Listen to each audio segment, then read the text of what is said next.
Marquette Nation, please welcome to the floor, Tom Crean, joined by his wife, Joni. Tom becomes just the third Marquette head coach in the program's 109-year history to have his name added to the rafters, joining legendary former program mentors Al McGuire and Hank Raymonds.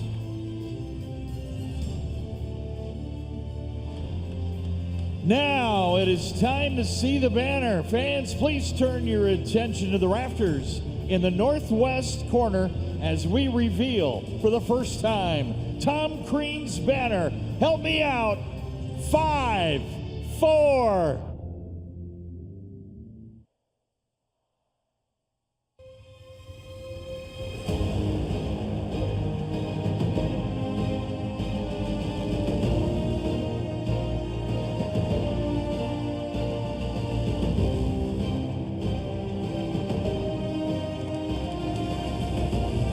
Ladies and gentlemen, please direct your attention to center court, Tom Crean. Thank you. Thank you very much. It was always a team with the two of us. So happy to have Joni with me. She meant so much to this program and the way that we built it every day. We couldn't have done it without her, so thank you.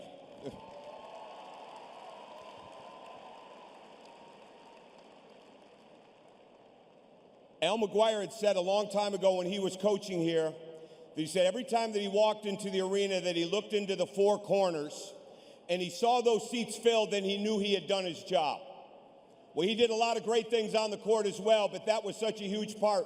And that was one of the most motivating things that I could have ever heard when it came to coming in to Marquette.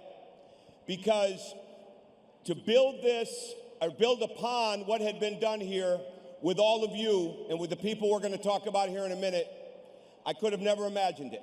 I could have never imagined it.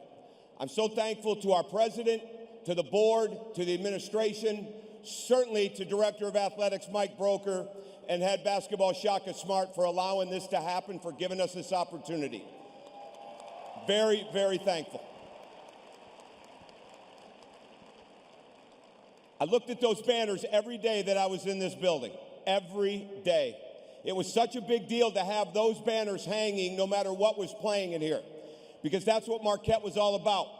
Marquette had never, would never, and will never take a backseat to anyone when it comes to what this university means.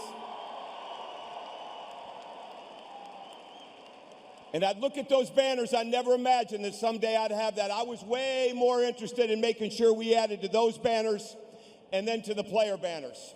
And I'm thankful that we were able to do that. I would like all of the players, managers, coaches that are here, support staff, anybody that was involved in our program to please come out here and join me. And I'm on a time limit, so come on out, please. Everybody, wherever you're sitting at. Bo Ellis, I know you're here somewhere. Come out here.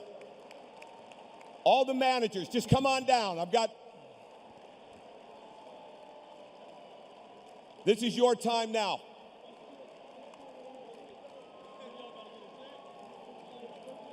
When we took this program over, there were three things that we wanted to make sure that we were on top of every day. Number one was a work ethic. Development of players, development of mind, people that understood what it meant to go here, that were going to work hard in school like so many had done before, but they were going to work hard on the court. They did that. We wanted to establish a style of play. I had 3 different coaches in this league tell me when I took the job in 1999, we'd never have a home court advantage at Marquette unless Cincinnati was here every other year with Wisconsin. That didn't last long either. That did not last long. The style of play, but most importantly, we had to develop an enthusiasm for the program before we could get the energy behind it. And that's where all of you come in.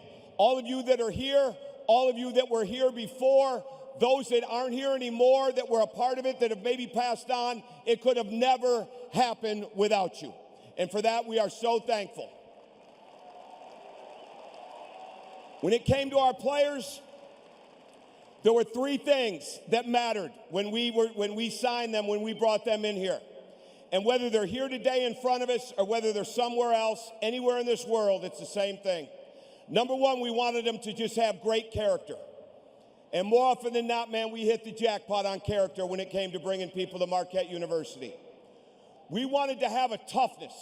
We wanted to have that, we're putting a chip on our shoulder, and you got no chance to knock that chip off.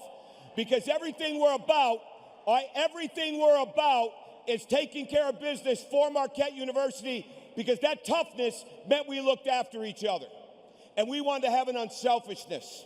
All right, and we had so many guys that were great players, so many guys that were leading scorers, but not only were they unselfish on the floor, they were incredibly great unselfish teammates. But in closing, as I wrap this up, I don't get this opportunity very often. There were three things I wanted everybody to leave with, no matter what. Number one, I wanted them to leave here selfless. No matter how they came in, I wanted them to leave selfless, knowing that it was never about them more than it was about us or wherever they were at or the team that we were on. That's why we have guys that played in this league, in the NBA for a long time, won championships like Dwayne Wade, because they understood what it meant to be a teammate. Number two, I wanted people that could solve problems, that you put them anywhere in the world, you drop them off anywhere, and they're coming out better, and everybody that was touched by them is coming out better too. And one thing that I was proud of every day, because of this Jesuit background of the university, and it formulated so many things in me as I close, is when they left at some point in time, they were going to have to be the spiritual leaders of their home. And I wanted everyone that they played or worked in this program to understand there is no greater mission than leading your team spiritually to God, all right, and getting them to heaven and being the leader spiritually no matter what. And you know what? We hit pretty good there too. It's an absolute honor to be here. This program is rising rapidly.